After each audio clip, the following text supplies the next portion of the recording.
இது பார்த்தீங்கன்னா பயோப்ளஸ் உடைய கிளாஸ் பாட்டில் இது. ஸோ இதுக்குள்ளேயும் பிஇ டெஸ்டர் உங்களுக்கு வந்திருக்கும் உங்களுடைய தண்ணியோட குவாலிட்டி செக் பண்ணுறதுக்கு. இதோட கெப்பாசிட்டி பார்த்தீங்கன்னா 500 ml உங்களுக்கு வரும். அண்ட் கிளாஸும் பார்த்தீங்கன்னா உங்களுக்கு நல்ல குவாலிட்டியாக இருக்கும். உங்களுக்கு ஒரு ஸ்டைலிஷாக கூட இந்த பாட்டில் உங்களுக்கு பார்க்குறதுக்கு இருக்கும்.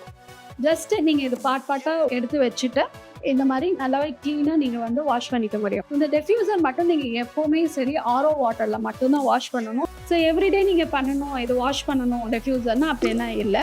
நீங்கள் ஒரு 2 days 3 days ஒன்ஸ் உங்களுக்கு அந்த பசப்பசப்பு இருக்குது அப்படின்னு நினச்சிங்கன்னா மட்டும் வாஷ் பண்ணால் போதும். இதுக்குள்ளே என்ன இருக்குன்னு பார்த்தீங்கன்னா செராபால்ஸ் தான் இருக்குது. ரைன் வாட்டர் பார்த்தீங்கன்னா பிளெயினாக தான் இருக்கும், அதில் எந்த ஒரு மினரலும் இருக்காது. ஸோ அந்த வாட்டரில் எப்படி மினரல் ஆட் ஆகுதுன்னா பாறை வழியாக தான் தண்ணி வரும். அந்த பாறையில் இருக்கிற மினரல் தான் தண்ணியில் கிடைக்குது. ஸோ அந்த பாறைகளே உடச்சி கொடுத்துருக்கோம். இதோட காஸ்ட் பார்த்தீங்கன்னா பாட்டிலோட சேர்த்து உங்களுக்கு வரும். பட் தனியாக இதோட காஸ்ட் பார்த்தீங்கன்னா 550 rupees தான் உங்களுக்கு வரும். ஒரு லிட்டருக்கு நீங்கள் 25 பைசா தான் செலவு செய்ய போகிறீங்க. எவ்வளோ வயசானாலும் நம்ம ஒரு 25 வயசுலேயே நம்ம எனர்ஜி இருக்குன்னு சொன்னால் யார் தான் இனிமையை வேண்டாம்னு சொல்லுவாங்க.